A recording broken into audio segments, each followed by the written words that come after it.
My name is Jennifer Quinn, and I'm the Assistant Director for Graduate Financial Aid here at DU. For those of you who don't know, the Office of Financial Aid is located in University Hall, which is over by Mary Reed and Daniels College of Business. And our office really deals with federal financial aid. So for those of you that have filled out FAFSAs, who have been awarded unsubsidized loans and PLUS loans, maybe into the fall you've been awarded Perkins or work study, our office deals with all of those awards.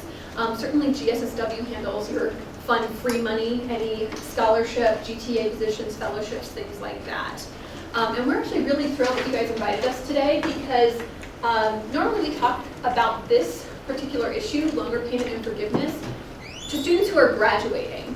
And that's really great because it's timely, but you guys are kind of still making decisions about your borrowing and decisions about how you're going to finance your education. So getting you this early is really exciting for us. So thank you so much for taking your lunch hour to be here. If I'm correct, you guys are all advanced standing social work students, correct? Meaning that you just started in the summer and then you have a one-year program, is that correct? And from what I hear from Lisa, it's intensive, yes? Okay, well, so I really appreciate you then taking like your 1 hour in a day that you have free to come here and learn about federal loan repayment and forgiveness. One thing I'll mention before I start, you'll notice that I say federal loan repayment and forgiveness. Any of you guys who have private loans, a Chase Bank loan, a Wells Fargo loan, Sallie Mae, something like that, nothing that I'm talking about today will apply to those loans. You will need to speak to the lender on a private loan to figure out what the terms are, because every loan product privately does have different terms, so you would just want to make sure that when you're looking at this presentation, we're not talking about private loans. Does that make sense? Great. Okay, thank you so much. Any last minute stragglers who didn't get to sign in? Thank you. And we're just going to be sending out some, the slides from today and some resources and everything to everyone who signed in. So if we're ready, I'm just going to go ahead and jump right on in.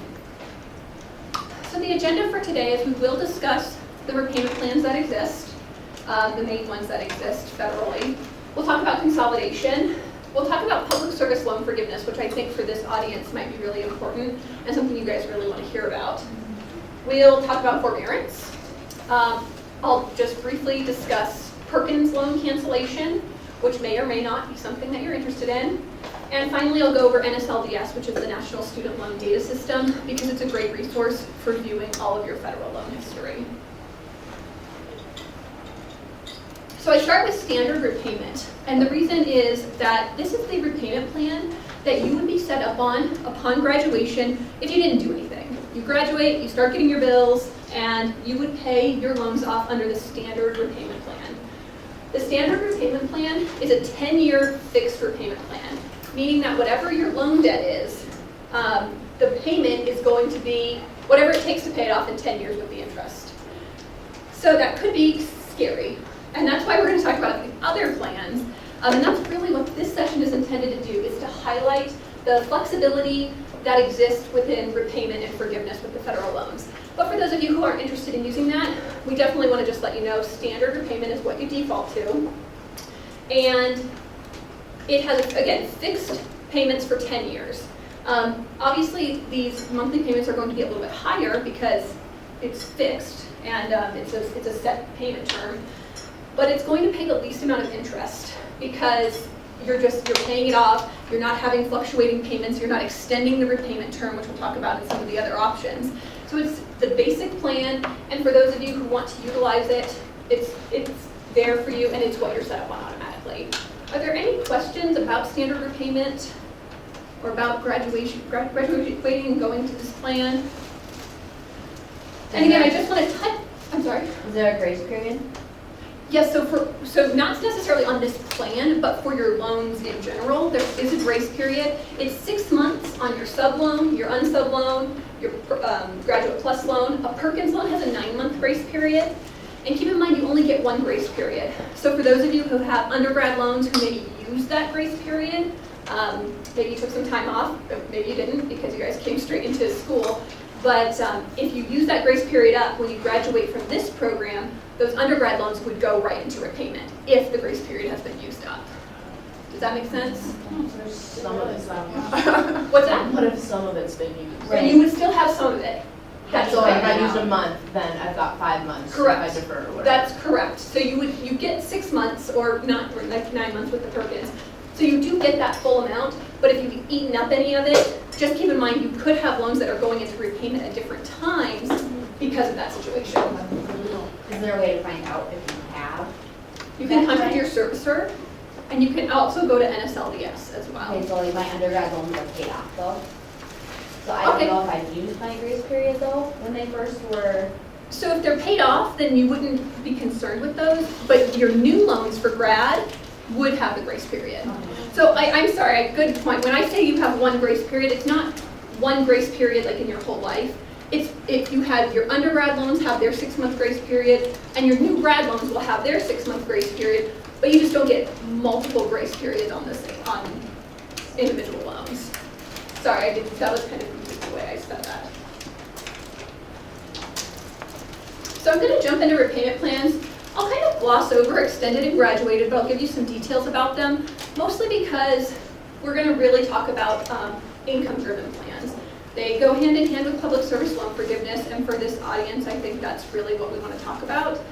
Not to mention, extended repayment and graduated repayment are older plans. They exist, they're an option to you, but they're not as popular. And I think when we kind of talk about them compared to your income-driven plans, you're going to see why most students maybe don't go this route. But they're older and they were perhaps helpful at one point to certain groups of students. Your extended repayment plan takes your standard 10-year term and allows you to extend it up to 25, 30 years? Yeah, 30 years. So you could take that 10-year, your 10-year payment plan and up to 30 years extend it. What might be the problem with that? Interest. Yeah, right, if you take a 10-year loan, what's cool is, right, you're making a smaller monthly payment, so it offers relief to you as you're looking for jobs and maybe not making as much as you need to make the standard repayment plan payment. But 30 years with interest, that loan is going to be much more expensive. And again, when we look at income-driven plans, you'll see why one of those might be preferable to an extended plan. But, yeah. So hypothetically, could you sign up for the extended payment plan for 30 years, but then pay it back faster? Yeah, absolutely. Absolutely. A great question. All of the plans that we're talking about, there is no penalty for early repayment, no penalty for overpayment. So things like that, yeah, if you signed up for extended repayment and paid it off much quicker, that's great. You wouldn't then necessarily accrue all that interest. What was I going to say? So that's extended repayment. Questions about that? Okay, the next one is maybe even less useful, but it exists. It's called the graduated repayment plan. And essentially what it does is it starts you off at a low monthly payment, and then it kind of expands over time. It gets bigger over time because it assumes that as you are in your career longer and as you're out of school longer, you're going to be making more money over time, which is risky. I mean, what's nice about that is it is a planned graduation. Someone asked me one time, well, is this kind of like an adjustable rate mortgage, which, you know, everyone is terrified of an adjustable rate mortgage, you don't ever get an ARM loan, things like that. And no, it's not really, because again, your terms of the loan aren't changing. The loan is still has a fixed interest rate. It's just that it's a scheduled increase, unlike an adjustable rate mortgage, where the unpredictable part is that the interest rate can be going like this and really messing you up. What might be good careers? People who might think about graduated repayment. Maybe doctors, maybe lawyers, someone who is getting out and they really are banking on making a lot of money at some point. Again, when we talk about income-based plans, you'll see that maybe even graduated repayment isn't the best choice for that doctor or that lawyer because they can do an income-driven plan. Both extended and graduated, a little bit older, but they're still around, so I just want to let you know that they exist and highlight, again, that there are a lot of options out there as far as repayment go. Before we jump into the income-driven plans, do you guys have questions about extended or graduated or standard?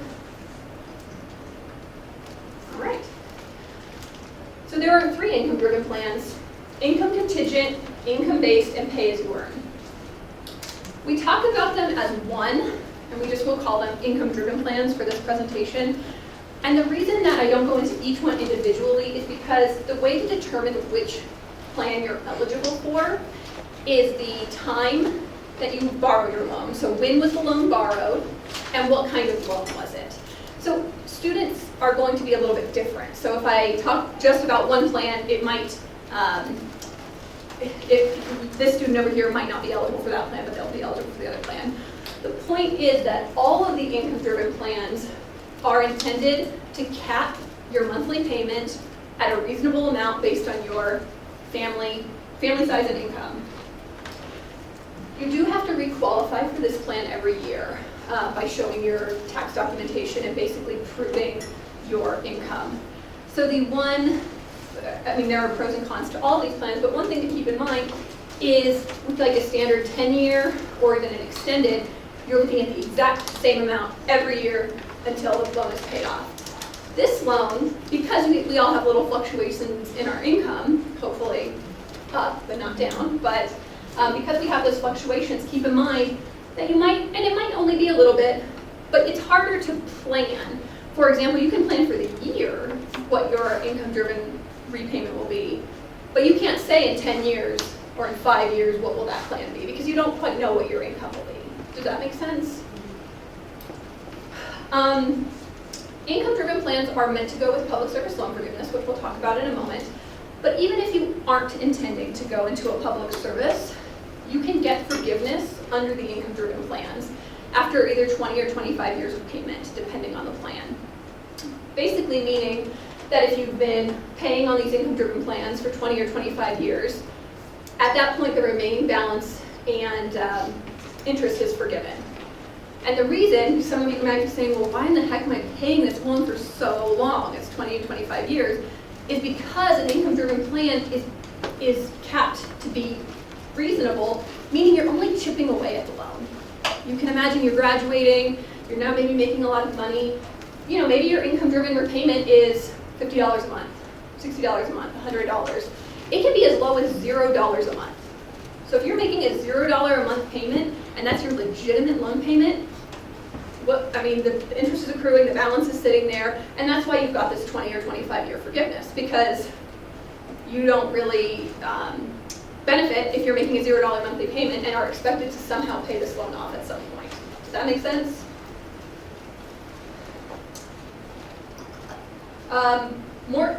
There's the more interest aspect, because 20 or 25 years is a long period of time. However, that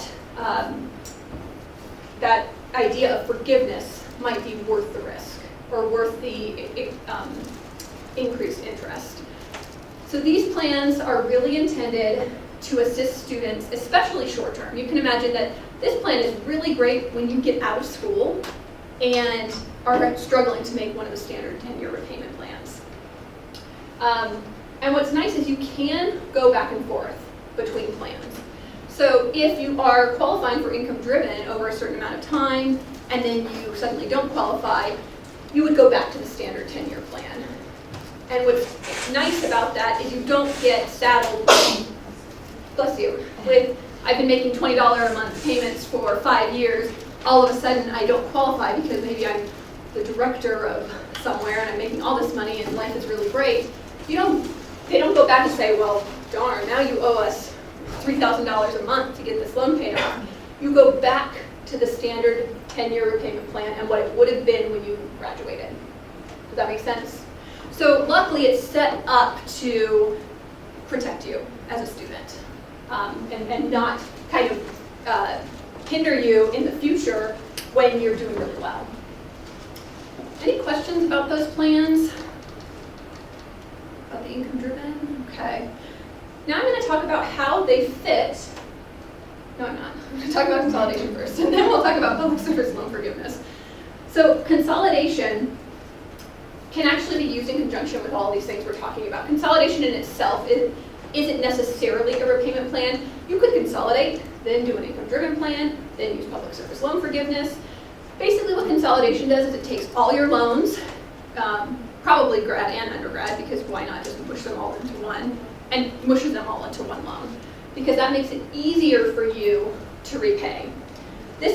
Consolidation works really great for those students maybe who went to like a couple of different colleges as undergrads and grads, and they've got lots of different servicers. So you've got bills coming from Nelnet and ACS and Great Lakes, and it's a lot of paperwork.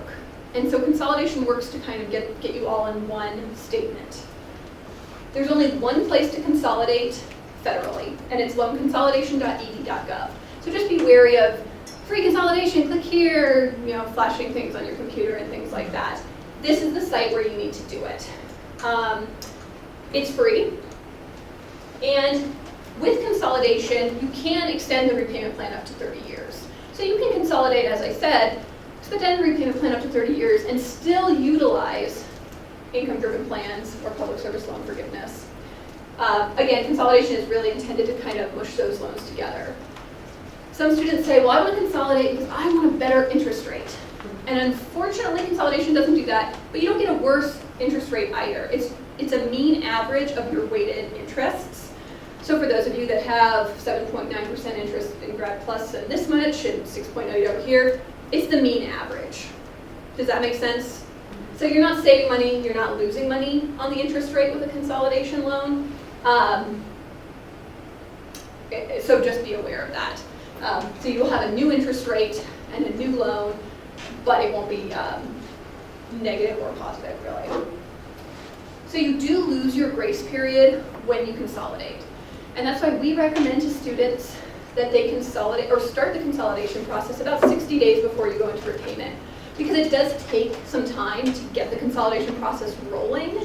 But if that grace period is really important to you, if graduation day you're really on top of it and you're really feeling good and you consolidate, you might lose that 6-month grace period, because as soon as the consolidation is done, you're now in repayment, you're no longer in your grace period. Why is that? Simply because the consolidation, once it's completed, it's now the loan is in repayment. Okay. So, you're just no longer in the grace period at that point because you've taken action to put yourself into repayment. Okay. Of course, if you extend this up to 30 years, your consolidation loan, more interest over the life of the loan. That's pretty much true of all of these things that we've been talking about. Questions about consolidation? Yes. If there are different dates when you have to start repaying your loans, so say some, like the one I don't have the grace period Mhm. anymore, so should you wait until closer to the grace period when the other loans start to? That's up to you. I would say maybe yes, because you're going to have to be paying your undergrad loans or the ones that don't have a grace period anyway. You might as well still maximize the grace period on your grad loans. But certainly, again, depending on your financial philosophy or whatnot, maybe you just, I want it out of sight and out of mind, I want it done. You could do it all at once if you'd like. But just keep in mind that any payments that come due before the consolidation process is over do need to be paid. Occasionally, you apply for consolidation maybe too late and you get a bill and you say, well, I've applied for consolidation, I'm cool. You need to wait until the consolidation has been approved and pay any bills that come due during that time. So like you're saying, you would definitely want to pay on your undergrad loan until the consolidation with your grad and undergrad loan is completed. Good question.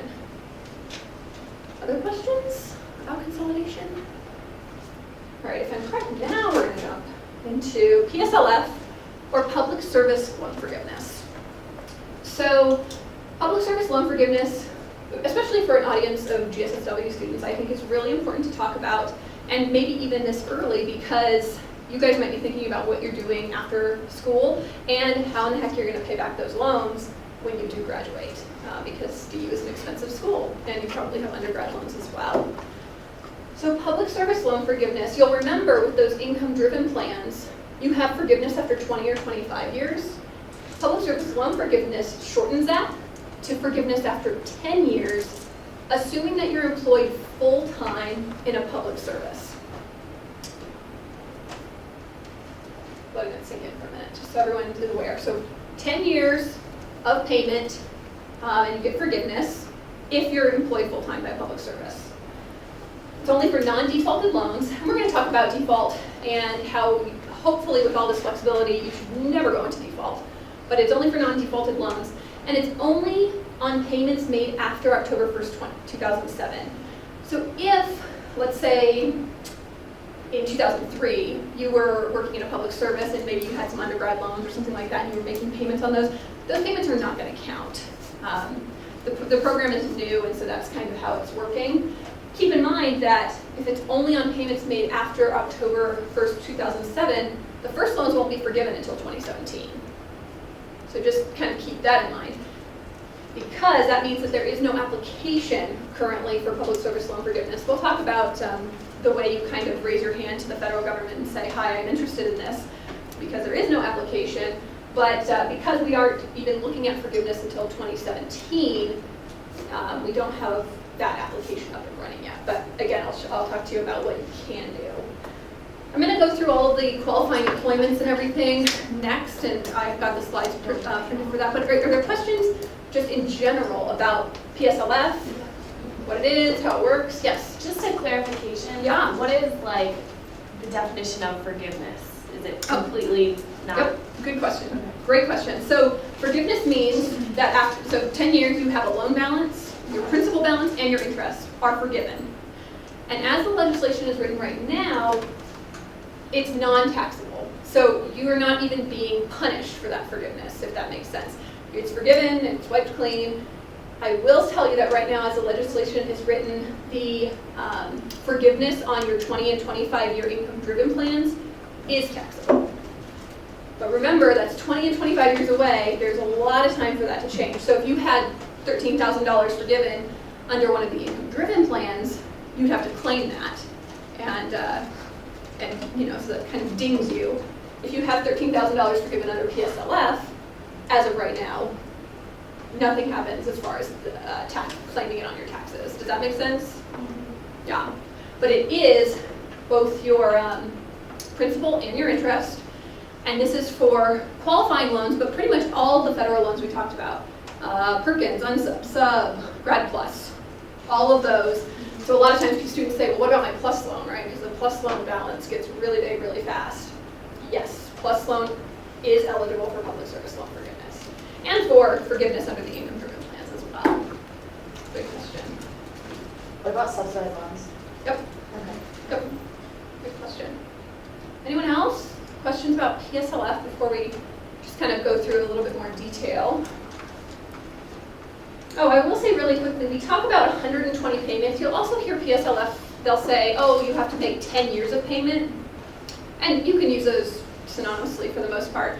But the reason we say 120 payments is because it could take you longer than 10 years, to pay off that loan. Because let's say for a year or two, you go off into a private sector. It doesn't mean that you wasted all that time in the public sector, because if you go back and still decide to do public service loan forgiveness, you're totally able to.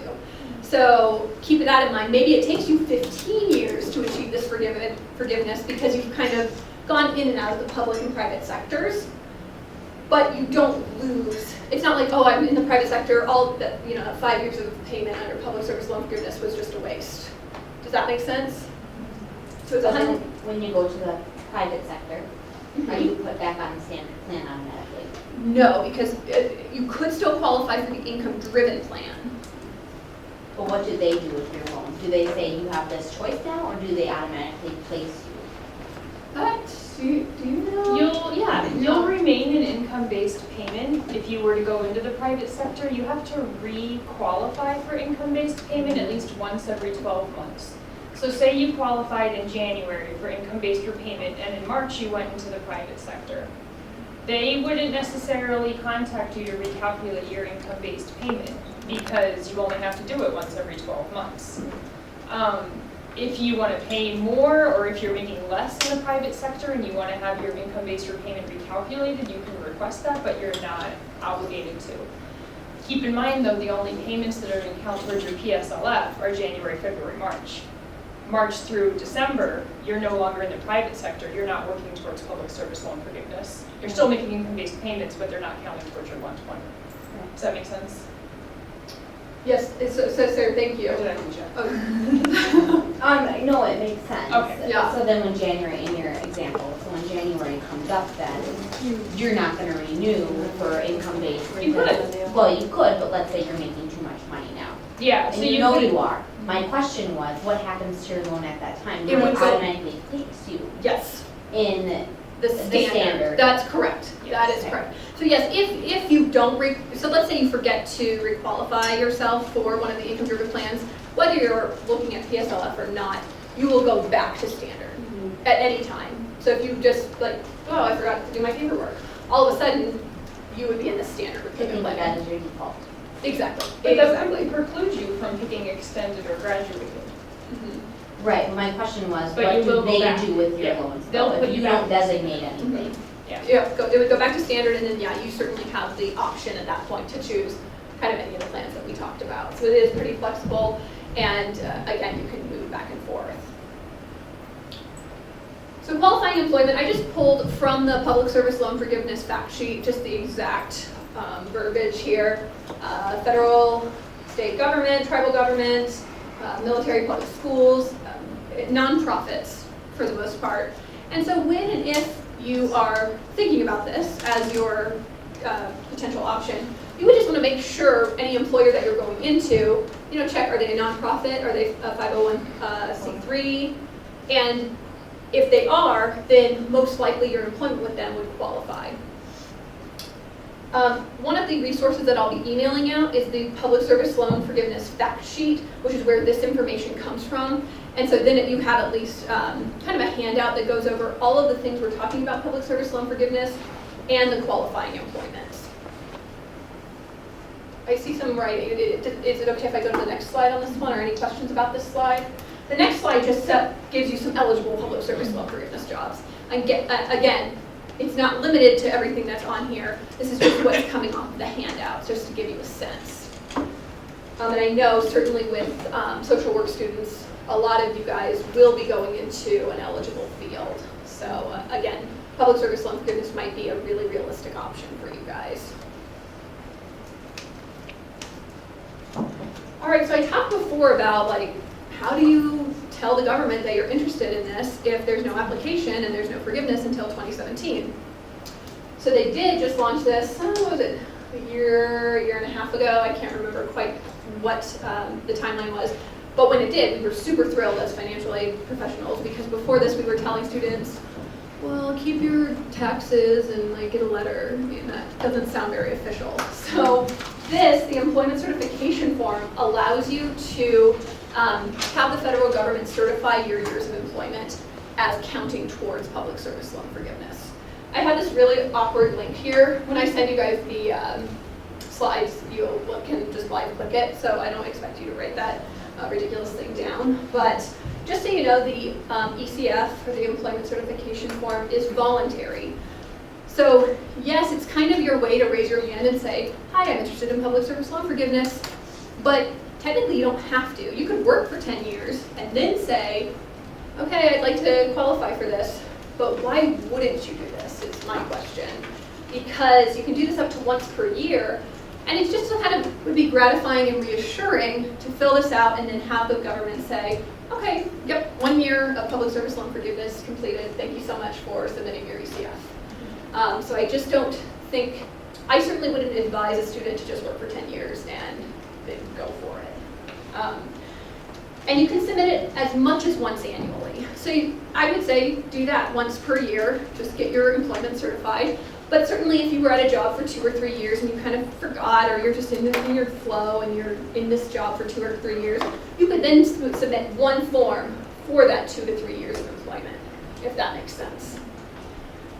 And once you fill out this form and kind of raise your hand and say, yes, I'm interested, it's very possible that you will get Fed loan servicing as your servicer. So for those of you who, you've got Nelnet, you've got Great Lakes, you've got other servicers that exist out there, but Fed loan servicing has been designated as the official PSLF servicer. So just kind of be aware of that, that when and if you do fill out this form, it's possible your servicer will transition. And Fed loan servicing, I apologize that I don't have their contact information. I'm sure you can Google them and find them online and everything. They actually have some really great resources and really great information about public service loan forgiveness. because they're the designated servicer. And in fact, I think that they have this form listed on their website as well. So any questions about, oh yeah, So if you switch between, say you're at a school for 3 years and then go to a hospital Uh-huh. for 5 years, that still counts towards the 10 years even though it's different yes. jobs? Assuming that they, Different companies Yep. as long as they qualify still? exactly. And so that's actually a great question, and I'll clarify there. You don't have to get into one job and for 10 years work it. You can go to different public service jobs, and as long as they're still eligible, all of those payments made under that would count towards public service loan forgiveness. Just like, again, you could go into the private sector as well, and it wouldn't count, but then you could go back to a different public service job, and then that would count. Yes? So the payments that you make when you're not working in the public service, like, don't count towards the loan forgiveness? That's correct. So, and that's why even though we say 10 years or 120 payments, let's say you make 12 payments or a year's worth of payments in a private sector, none of those will count towards this. So if you try to certify them, that wouldn't count, and you wouldn't, that would be one extra year you'd have to pay. Okay. Yeah. So we can have like an income-based repayment plan, but also be working towards the public service forgiveness as well. Yes. If the servicers switch to the federal loan servicing, would we sell the same options? Yes, absolutely, absolutely. Yeah, and just so you know, the servicers are basically companies that are hired by the federal government to service the loan. I mean, certainly I've heard feedback like, oh, this servicer is better than that servicer, but all of these options exist no matter who your servicer is, because it's more the federal loanness that's dictating the terms of the loans and not the servicers themselves. Unlike, again, with a private loan where Chase Bank dictates the terms of the loan. Did I see another question over here? I was just trying to clarify. So on this plan, it's kind of like you're paying it off within like 20 or 30 years. Like that's the amounts that you're kind of going to be getting? This, for public service? Yeah. So you would be paying your loan off in, assuming you're working for 10 years consecutively in a public service, it would be 10 years of payment. So you would make those payments, qualifying payments for 10 years, and then your remaining balance and interest would be forgiven. Yeah. I guess I was, I'm thinking more of like, so if say your loan payments were like 50,000, like what would be your monthly payments? Oh, I see. within that? I see what you're saying. So I don't have any calculators right here, so I apologize. Our website, which is, I didn't put it there, is du.edu/financial aid. Under exit, what is it, graduation and exit counseling, we have quite a few loan repayment calculators. And in there you can plug in your loan debt, the different interest rates, what am I trying to say? Loan debt, interest rates, the kind of loan, when the grace period starts. I mean, you can get pretty specific. And then you can also look at how much you're intending to make. I understand that, you know, everyone's in school, so maybe this would just be a guess. But you can at least plug that information in. I've had, our director of financial aid always says, for every, what is it, $10,000 you borrow, it's 100 and, I'm trying to remember now, 115? Oh, or like $100 a month. So if you have a $50,000 loan payment, you're looking at a $500 a month payment. However, that only really works when you're thinking about like the standard repayment plan. The income-driven plans are much more complicated than that as far as figuring it out. So just be aware that that quick calculation is really not accurate, but it just gives you an idea. Other questions about, oh yes. And there's along with the calculator, there's also, I'm sure that you will talk about this, but there's also a website where it specifically says like how much interest you've accrued and or Yes. how much whatever. Yes, and I think that transitions well into our next slide. If there are no more questions on this, I'm going to move on to that. Okay, no, it didn't transition. I was really hoping for that, but I think the next slide. So just to recap PSLF, there are 5 steps. You need to make the right kind of payments, which right are the qualifying payments in a public service, on the right kind of loans, while you're in the right kind of job, and repeat it 120 times. And then you need to prove it using that ECF that we talked about. I just like this slide because it has a picture, so.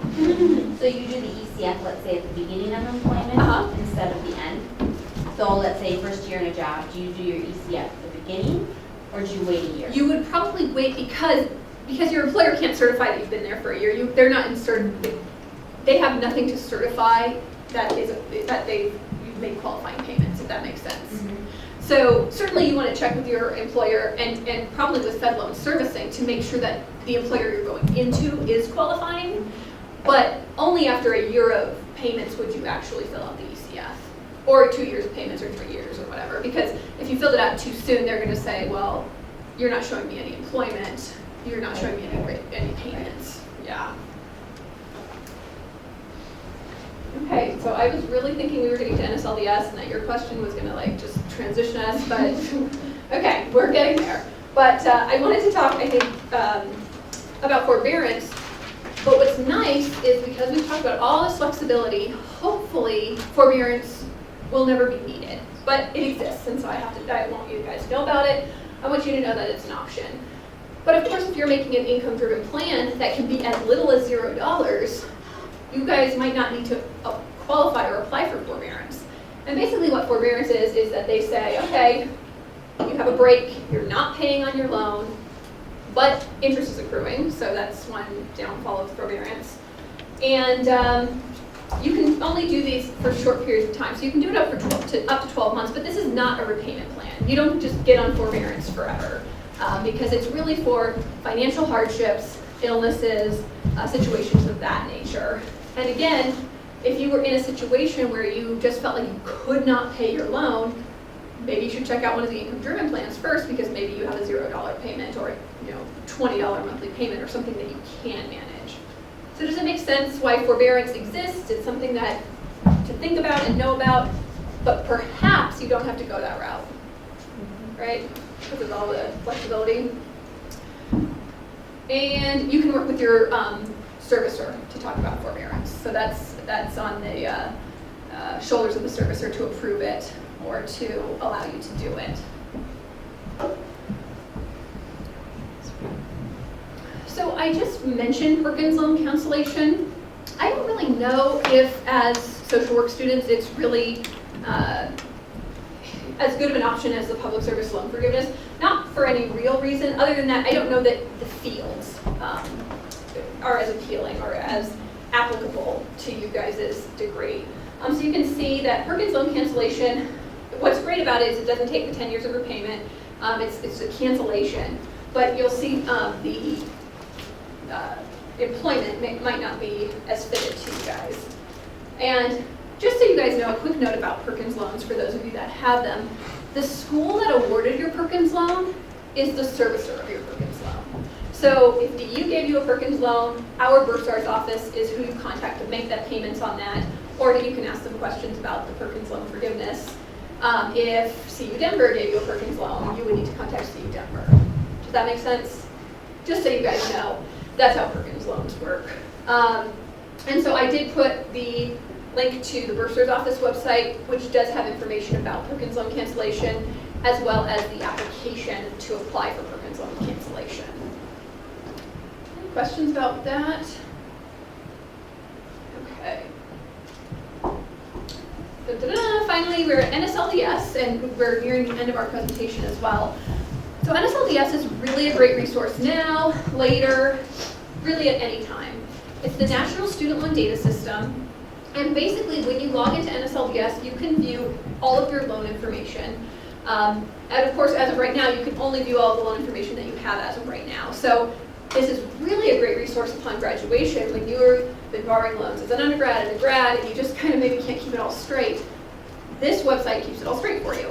And it will have your interest accrued, your outstanding principal balance, the servicer on your loans, so you can see if you have different servicers. It will have the contact information for those servicers, and it just kind of has all of that information.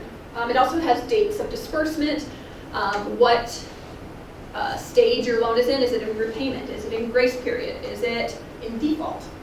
Hopefully no one will ever see that on NSLDS, but it would tell you if all of that exists.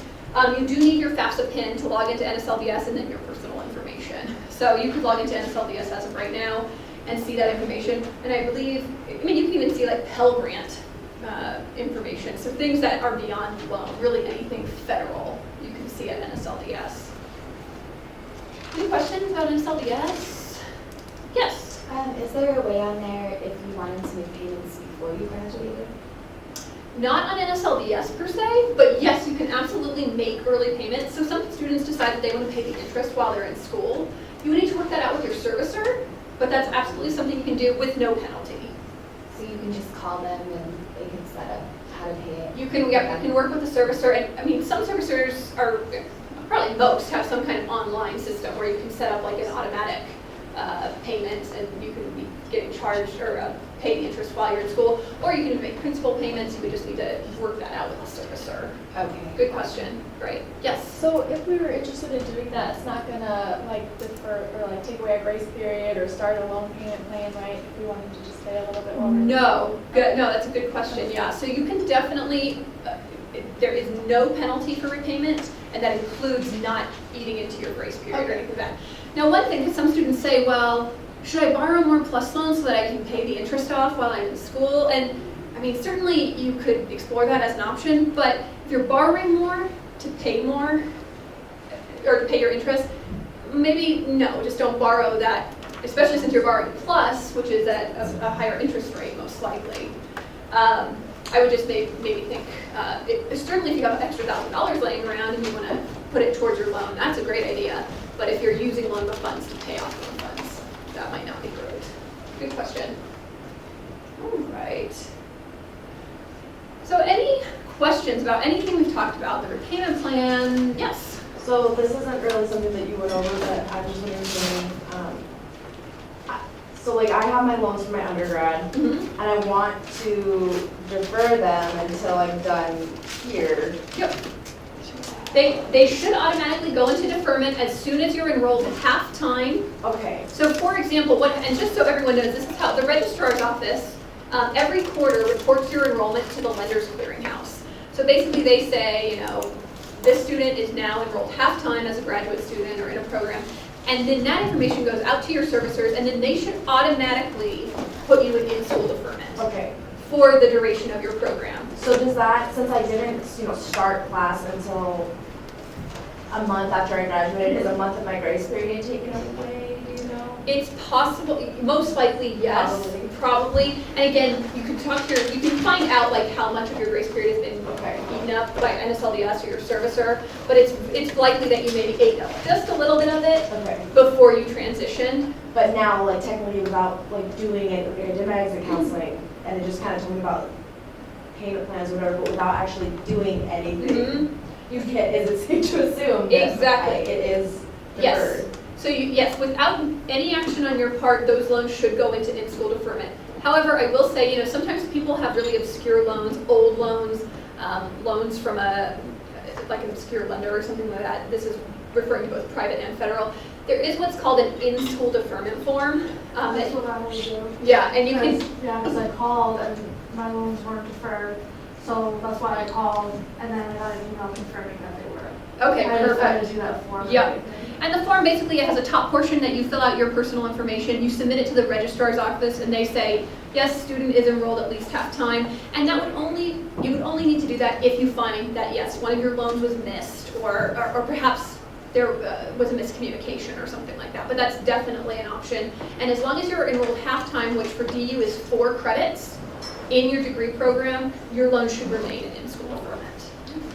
Yes. I had to actually submit the form too for one of my loans, so does that mean, like, after this quarter, we'll have to submit it again, or will they automatically assume that You it shouldn't. just depends? You shouldn't have to, because again, that lender's clearinghouse really should be effective enough to be letting them know. But if you find, like if your servicer says, hi, you were gonna owe us some money, you might then need to reach out to the board. So I'm hoping that you won't have to do that again. It should be pretty automatic, but certainly there are those times where that can't be done. And just keep in mind that it's the registrar's office that certifies that enrollment, so certainly you can work with them if you need to do that. So this, just so you know, has our website, which I mentioned earlier.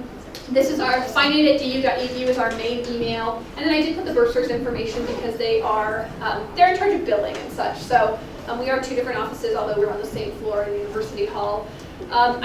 We're finishing up pretty early, which is great because then you guys can take a few minutes to stretch and breathe before your next class and everything. But I did want to just say, for those of you, we're partway through summer, has nothing to do with loan repayment. As we move into the 13-14 academic year, fall disbursement is scheduled for August 30th. And I just want to make sure that everyone has everything done. So summer is a separate aid year. You guys are in summer, obviously it's moving forward, but fall is separate. And I just want everyone to make sure, go on Web Central, call our office, make sure everything's all set so that your fall disbursement is all ready, because the time to think about your fall bill is not the first day of fall classes, because that will be difficult. Funds disperse again August 30th, which is 10 days prior to the start of the term. Bursar's office will start generating fall refunds on September 3rd, just so you know. Just so you know those dates. Yes? And do you guys do disbursements like they did in undergrad, where every quarter Yes. you do a third of the loan? That's correct. So for example, if you go to Web Central and you see your $20,500 unsub loan, it's split equally over fall, winter, and spring. So about And $6,800. you get three disbursements? That's correct. Okay. That's correct. And same for those of you who have plus loans, they're split equally over fall and spring. Perkins loans, GSSW scholarship money, it's all split equally. Good question. Yes? When's the latest day we can pay fall tuition? So the bursar's office does give you 30 days from the due date of the bill, and the due date is 10 days prior to the start of the term before they'll assess any late fees. They won't drop you or do anything like that, but those late fees are $150 when they do start assessing, so definitely getting the bill paid prior to that 30-day late fee assessment would be good. Good question. Any other general questions about fall aid, summer aid? So I took out a Grad Plus loan, so the school automatically take the money out. Okay.